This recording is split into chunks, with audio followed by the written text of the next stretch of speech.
Bună, dragilor! Acum vreau să deschid un pachet de la Temu. Sunt foarte nerăbdătoare. Haideți să deschidem. E foarte mare și greu. Să deschidem. Tăiem puțin de aici.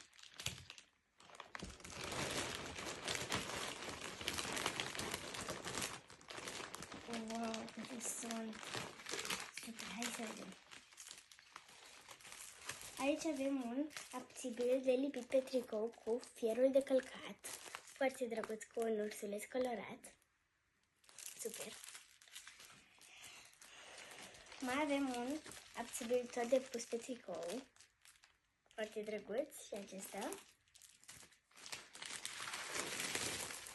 Încă unul. Acesta este moroconos. Aici avem un trepied.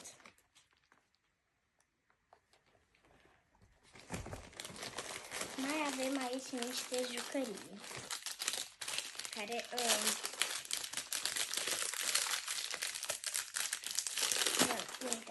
sunt niște jucării pe care apeși pe buton și îți pică ceva, gen bate pumnul, bate palma, foarte drăguțe, sunt și micuțe. Mai avem aici încă pentru tort ceva. Acestea nu știu ce sunt, m-am recomandat. Avem niște abțibilduri de unghii, super drăguțe, cu floricele. Încă un abțibil pentru tricou, super drăguț, cu o fetiță. Și încă unul pentru tricou. Aici mai avem pentru geam. Este un iepuraș, foarte drăguț. Aici avem o bursetă neagră. Wow! Haideți să vedem cum este. Eu o tai. Foarte drăguță. Este cu paiete. Super. Și aici are piele. Super drăguță. Este destul de mare în interior. Foarte frumoasă. Avem niște stichere de unghii. Foarte drăguțe cu flori albastre. Încă de pus pe tricou. Am cumpărat multe din acestea. O, ce drăguță este aceasta. Foarte drăguță este. Și niște fete care dau cu boxeri. Avem niște stichere de unghii cu crăumii. Foarte drăguțe.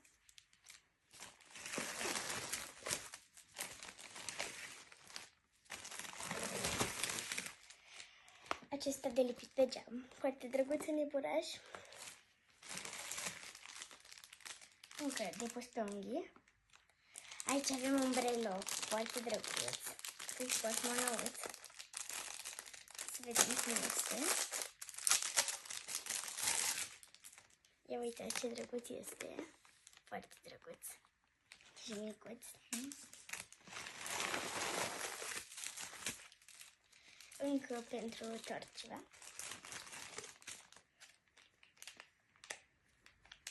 Încă un breloc. Acesta este mai mare. Ia uitați. Și greu. Tare frumos. Pentru băieți. Foarte drăguț. Aici avem niște mașini de curse.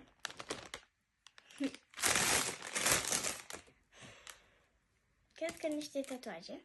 Sunt aici cu fluturi. Și aici cred că ceva abțibilduri. Haideți să vedem ce avem aici.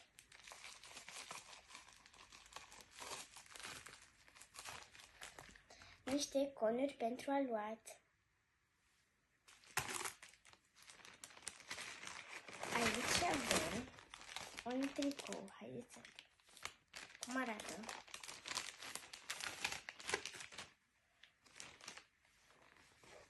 Este un tricou negru cu cromii, foarte drăguț, din bumbac. Ce drăguț este! Aici avem niște pietricele de lipit pe față. Foarte drăguțe, curcubeu. Avem niște stichere de lipit pe unghii. Niște brățări.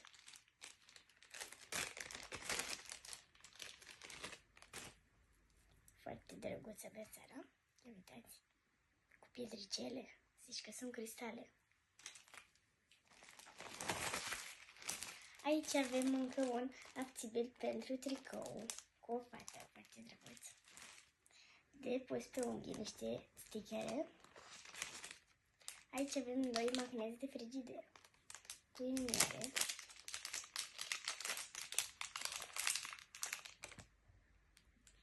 Foarte drăguți, uitați.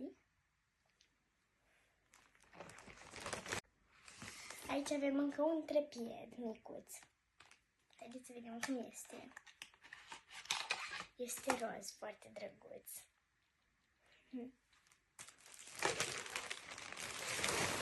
Mai avem aici, nu știu, cred că este o bluză mauve.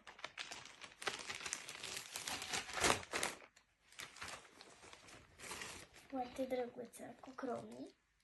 Este un hanorac mauve. Super, de bumbacă.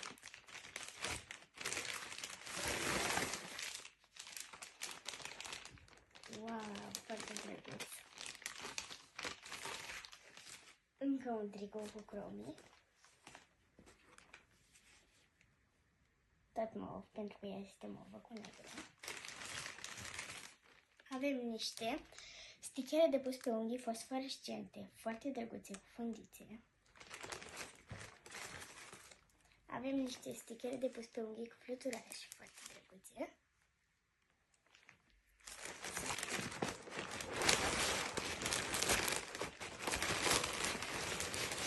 Avem o cutie destul de turtită. Haideți să vedem ce este aici.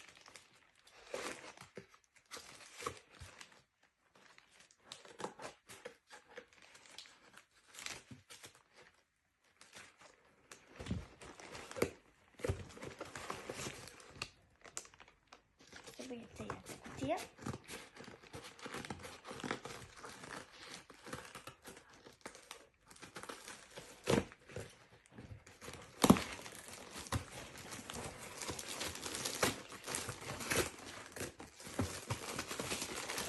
Wow! Acesta este de pus machiaje. Foarte drăguțan. Este.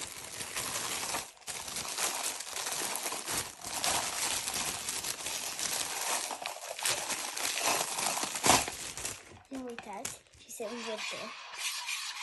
Foarte drăguț.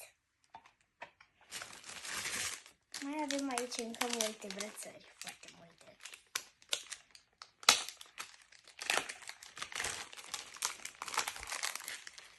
Nu uitați.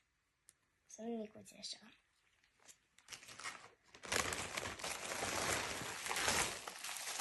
Nu știu ce avem aici. Cred că știu. Mi-am dat seama. Wow, ce material fin. Este destul de fin materialul. Este un costum de baie roșu foarte drăguț. Ia uitați, și aici este tăiat. Foarte cute. Și aici avem o geantă.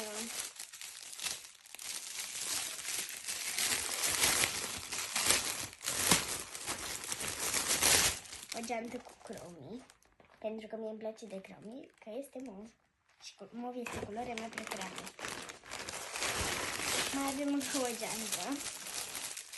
Să vedem cum este aceasta. Aceasta este mai mare. Tot cu cromii. Foarte drăguță. Din piele sunt ambele. Aici avem niște accesorii, cred că de papuci. Cu cromii de crocs. Foarte drăguțe. Și aici avem un puf de păr tot cu cromii și cu lăb. Foarte drăguț. Scrunchie, cred că așa se numește acest puf de păr. Și aici avem niște papuci cu cromii. Foarte drăguț.